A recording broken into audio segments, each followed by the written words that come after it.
जिनका भी जमीन का दाखिल खारिज नहीं हुआ है उनके लिए खुशखबरी वाली बात है। अब देखें खुशखबरी वाली क्या बात है, ऐसा क्या बात हो गया जो खुशखबरी है, कोई बात तो हुआ होगा। तो दादा परदादा का जो जमीन है ना, पूर्वज का जमीन, जिसको क्या बोलते हैं कि खतियानी जमीन है।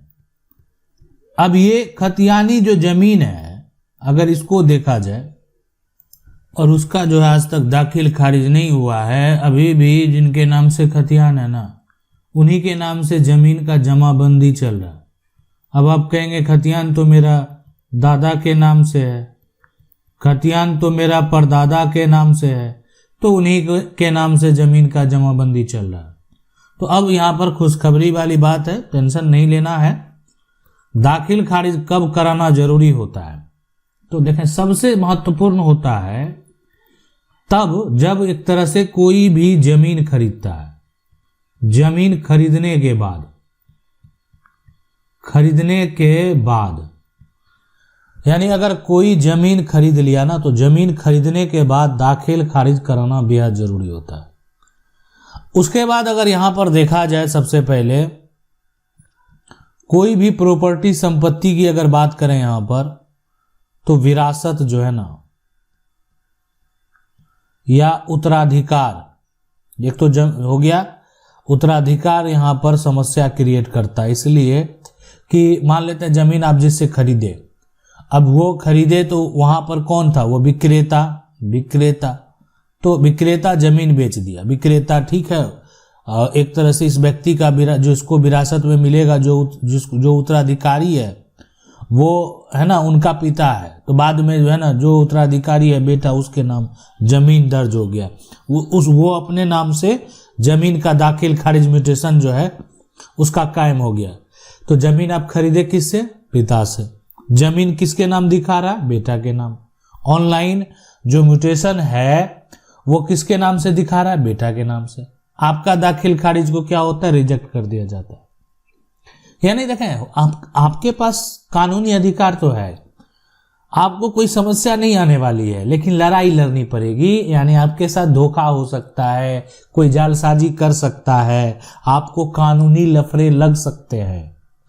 मतलब बात को समझने की जरूरत है। मतलब ऐसा होता है ना कि हमको कोई कानूनी लफड़े में नहीं पड़ा सकता। ये कागजात है, ये कागजात आप अपने पास में रखिएगा, जमीन आपकी होगी।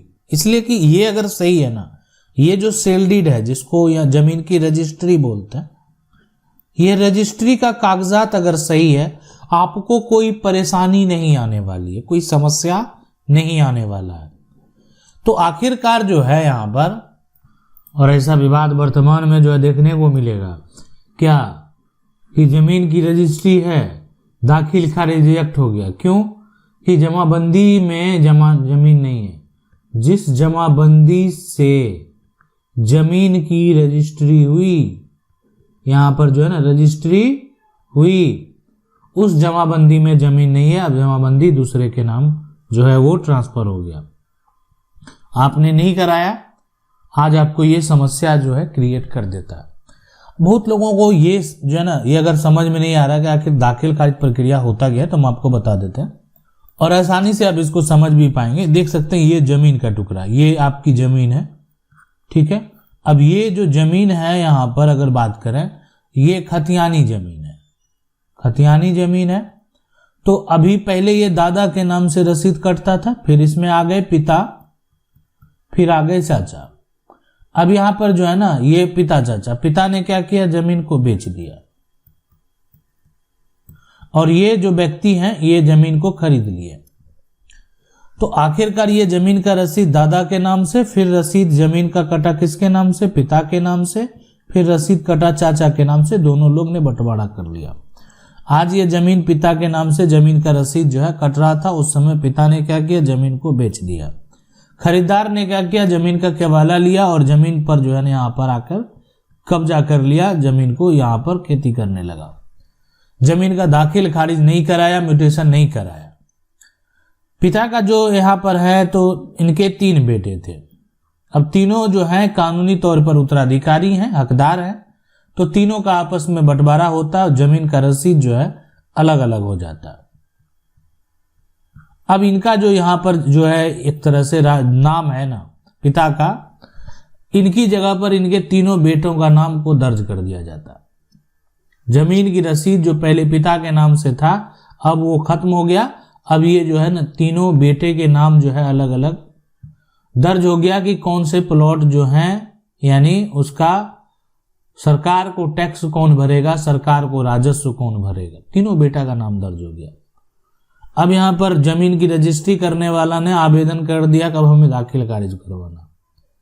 दाखिल खारिज जैसे वो कराने के लिए अब उन्होंने आवेदन किया, इस बात को आप समझ लें, और इनका जो आवेदन है जैसे ही ऑनलाइन देखा गया तो देखा कि जमीन का जो विक्रेता जो जमीन लिखा है, जो जमाबंदी से जमीन को लिखा गया है, यानी सीओ के है ना, सीओ जैसे ही देखते हैं उसको क्या कर देते हैं, रिजेक्ट कर देते हैं।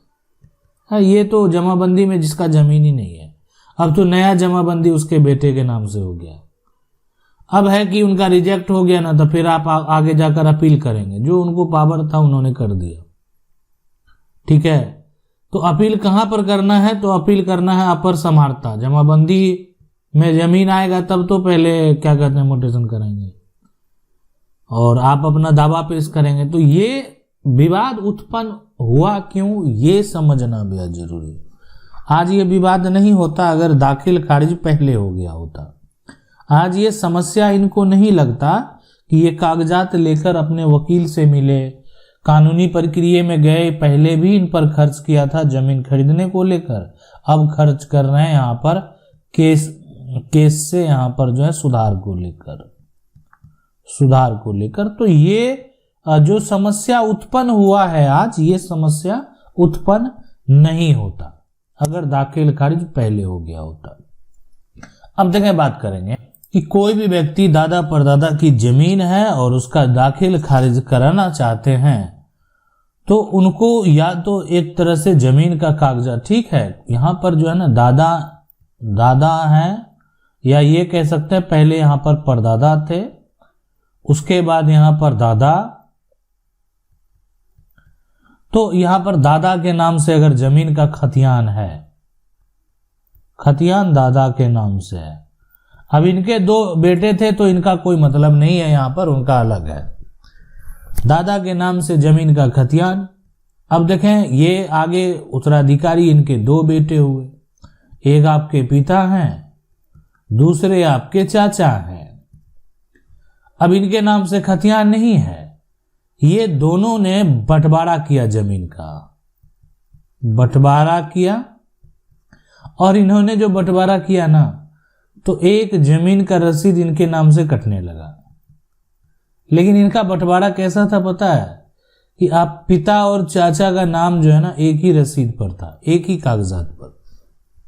अब ये कैसा बंटवारा होता, तो ये देखें, ये हो गया ना कि जो एक तरह से आप उत्तराधिकारी हैं, आपने किसी प्रकार का कोई बंटवारा नहीं किया है, आप वर्तमान में सिर्फ आपने जो है एक तरह से नाम को ट्रांसफर करा है, आप पार्टिकुलर प्रॉपर्टी का बंटवारा नहीं किए। आप जो है उत्तराधिकारी हैं और उत्तराधिकारी के तौर पर आपका नाम जो है दर्ज हुआ है। अब यहां पर जो है कि ऐसे सिचुएशन, ऐसे कंडीशन में आखिरकार क्या दोनों को अलग करना संभव है? आज वर्तमान स्थिति यह है कि इनके 3 बेटे हैं, इनका यहां पर एक बेटा एक बेटी है, तो आखिरकार ये जमीन का जो एक तरह से बंटवारा होगा, ये अब कब कैसे संभव है? तो ये देखें, सबसे पहला काम तो ये करना ही पड़ेगा कागजात के तौर पर कि जो ये ज्वाइंट है ना, जो ये ज्वाइंट रसीद है जिसमें आपके पिता और चाचा का नाम दर्ज है, पहले इसका अलग कागजात बने, और अलग कागजात बने जैसे कह सकते हैं जमीन का पंचनामा तैयार हो। अब ये अगर एक तरह से आप रजिस्टर्ड करा लेंगे तो आपको समस्या उत्पन्न नहीं होगा, आपको किसी भी प्रकार का कोई टेंशन नहीं होने वाला। अगर आप रजिस्टर्ड नहीं कराएंगे तो आपको समस्या होगा, आपको परेशानी होगी। इसलिए कि देखें, मौखिक तौर पर भी आप करा सकते हैं, देखें जहां विवाद नहीं है वहां समस्या नहीं है। जहां विवाद है वहां समस्या है। आज मान लेते हैं लोग मौखिक बंटवारा कर लिए, बहुत लोगों का मौखिक बंटवारा, लेकिन कोई उत्तराधिकार जो है, एक तरह से अगर बात करें, कोई हकदार है आकर ये कहता है कि नहीं मानते हैं मौखिक बंटवारे को, कहाँ है कागजात? बंटवारा किए तो कागजात होगा। आप जबरन जमीन को कब्जा कर लिए तो वो मौखिक बंटवारा कभी भी ध्वस्त हो सकता है। रही बात कि मौखिक बंटवारा किया गया और उसके अनुसार जमीन का दाखिल खारिज भी हुआ, और दाखिल खारिज भी हुआ, सभी का हुआ, और उसके बाद उसी के हिसाब से वर्तमान में पोजीशन यानी कब्जा भी कायम है, तो भी मौखिक बंटवारा पर लोग जाकर ऑब्जेक्शन लगा सकते हैं। डिपेंड करता है कोर्ट का, कानून का प्रक्रिया कि किसके पक्ष में क्या फैसला देता है, कौन सी जमीन कीमती है, कौन सी का जमीन कीमती नहीं है। लेकिन यहां पर दाखिल खारिज जो मौखिक बंटवारा कागजात का हो गया, तो इससे यह स्पष्ट होता है, एक साक्ष्य प्रस्तुत होता है कि सभी ने बंटवारा को स्वीकार किया, दाखिल खारिज कराया, सभी के नाम से म्यूटेशन कायम है। अब जो है किसी की जमीन की कीमत बढ़ जाने के चलते आज जो है हिस्सेदार को लालच हो रहा है कि जमीन हम अपना ले लें। तो दोनों पक्ष से देखें, एक तरह से आरोप लगाए जाते हैं कि कोई लालच से जमीन हड़पना चाहता है, कोई ये दावा कर रहा है मेरा बंटवारा नहीं हुआ, हमको सही तरीके से जमीन नहीं मिला हुआ है, मेरा जो शेयर है वो कम मिला हुआ। बहुत सारे तरह के आरोप हैं जो लगाए जाते हैं। डिपेंड करता है ये सब मामले में कोर्ट के ऊपर ही कि आखिर कोर्ट का क्या फैसला होता है। इसके बाद देखें, एक चीज हम बता दें आपको, सबसे बेहद महत्वपूर्ण है कि ये सब जो दाखिल खारिज म्यूटेशन है ना, और ये कहना भी सुप्रीम कोर्ट का भी है कि ये दाखिल खारिज म्यूटेशन ये सब कराकर कोई म्यूटेशन जो है ना अगर हो जाता है तो ये सब कराकर कोई जमीन का मालिक नहीं बनता है, इसलिए घबराने की जरूरत नहीं है। कोई करा लिया है तो आपकी दावेदारी होगी तो वो टूटेगा भी।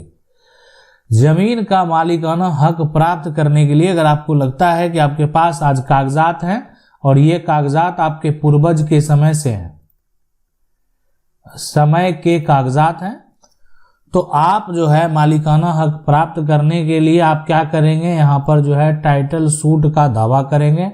आप मालिकाना हक प्राप्त करने के लिए क्या करेंगे, यहाँ पर जो है पार्टीशन सूट का आप दावा करेंगे। तो टाइटल सूट, पार्टीशन सूट का आप जो है दावा मालिकाना हक प्राप्त करने के लिए कर सकते हैं और मालिकाना हक मिलेगा। लेकिन ये जो दावा होता है वो कहाँ होता है, सिविल कोर्ट में। आशा करते हैं वीडियो अच्छा लगा होगा। वीडियो को लाइक जरूर कर दें। चैनल को पहली बार देख रहे हैं, सब्सक्राइब करके जो बेल आइकन है उसको जरूर दबा लें। मिलते हैं अगले वीडियो में, तब तक के लिए जय हिंद।